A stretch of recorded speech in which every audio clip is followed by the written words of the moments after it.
जी, आज यहाँ आप गोवर्धन की पावन धरा पर आए हैं, तो आज यहाँ आपने सरकार और अपने समाज के लोगों के बीच में क्या क्या बातें रखी हैं? बात नहीं, हम लोग सरकार बना है तो जाहिर सी बात है, सरकार किस लिए बना है? सरकार इसलिए बना है देश चलाना, और देश चलाने के लिए संवैधानिक अधिकार ये है कि एक देश एक कानून, एक देश एक टैक्स, तो एक देश एक नियम भी होना चाहिए। मान लिया पूरे देश में जब आरक्षण की आवश्यकता थी, पहली बात तो आरक्षण ना आज भ्रष्ट हो चुका। अब आरक्षण 10 साल के लिए लगाया तो बंद कर देना चाहिए। आरक्षण हो तो आर्थिक आधार पर हो, उसमें कोई बाउंडेशन नहीं हो। हमारा मानना ये है कि सरकार जो अब 29 में चुनाव है, 27 में प्रदेश का चुनाव है, उससे पहले इस आरक्षण को समाप्त करे, क्योंकि अब देश आरक्षण नहीं चाहता। अब देश तरक्की चाहता है। तरक्की तब होगी तब पढ़ा लिखा व्यक्ति नौकरी में जाएगा, बिजनेस में जाएगा, खेती में जाएगा। यार आप ढोरे जबरदस्ती 40 वाले को तो भेज रहे हवाई जहाज में, 80 वाला साइकिल पर चल रहा है। मतलब बकरी पानी में, मछली झाड़ी में बांध रखी दोनों में। कुछ चीज़ें ऐसी भी हैं जो मथुरा वृंदावन पूरे मथुरा जनपद के अंदर ब्राह्मण, ठाकुर, बनिया, जो ये सवर समाज में जो एक जनरल कैटेगरी में लोग आते हैं, उनको अधिकतर मैंने 2025 के जो वर्ष में देखा है कि अधिकतर लोगों को यहाँ सवर समाज वालों को SC एक्ट में घेरा गया। तो SC एक्ट में आप क्या बोलोगे? देखो, SC एक्ट नहीं है, ये तो कड़ा कानून है।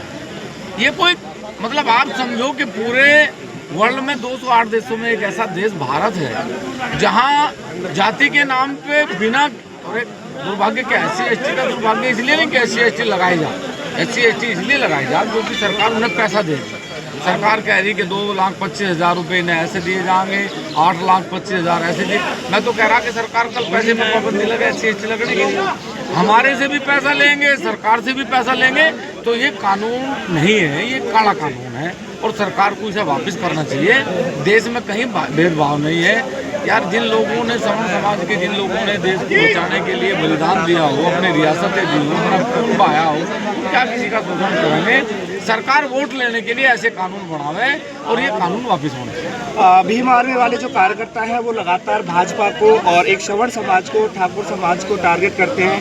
वो बोलते हैं कि भाजपा जो सरकार है वो ठाकुरों की गुलामी करती है, लेकिन ज़्यादातर जो देखने को मिलता है वो ये मिल रहा है कि भाजपा सरकार के दौरान ही जो क्षत्रिय समाज या ब्राह्मण समाज के जो महापुरुष हैं उनको अभद्र टिप्पणी सुनने को मिलती है। तो इसका आप भाजपा सरकार में अपने समाज के लोगों के लिए क्या संदेश देना चाहिए? देखो, पहली बात तो आपने ये जो आपने नाम लिया अभी आर्मी, मेरी समझ में नहीं आती। जो इसका नेता है वो तो लिखे है चंद्रशेखर आज़ाद। जो आज़ाद है तो फिर लड़ाई किसकी लड़ रहा?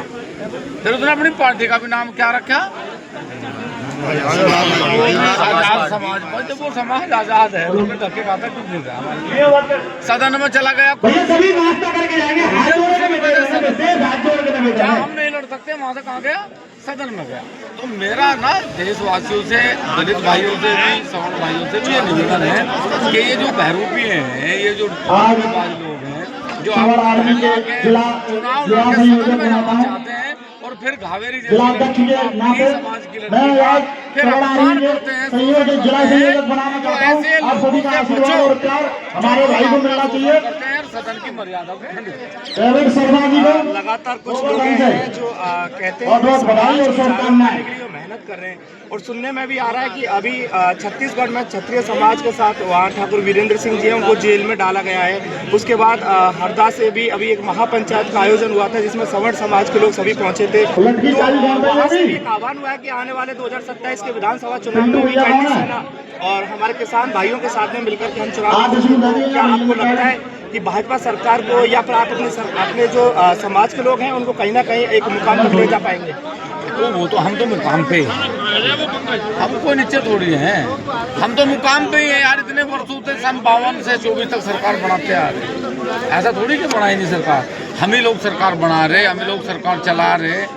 मेरा निवेदन सिर्फ ये है कि जब देश आज़ाद हो गया तो देश आज़ाद होने के बाद भेदभाव नहीं करना चाहिए। हमारी हिस्सेदारी ये है कि यदि अपनी जमीन में हम वापस अपनी रियासत में लगे तो यहाँ लोगों को बैठने के लिए जगह नहीं मिले। तो हमारा निवेदन है कि शोषण ना करें, समाज में जो अच्छी चीजें हैं उन्हें लागू करें। क्योंकि करनी सेना चुनाव लड़े या देश का व्यक्ति चुनाव लड़े या छत्तीसगढ़ में घटनाएं हो रही, ये घटनाएं सिर्फ इसलिए हो रही कि हमारी कैपेसिटी चेक करी जाए।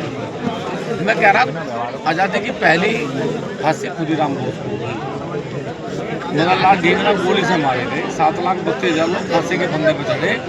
ये सरकार को सन 2024 में जरा सा टेलर दिखा 400 से 240 पे आ गई, और मान लिया थोड़ा सा आपका बढ़ा दिया ना तो रसा तला में पाओगे। इसलिए अपना थोड़ा सा ध्यान रखें, इसे छेड़ा ना, ये क्योंकि ये बहुत खतरनाक है।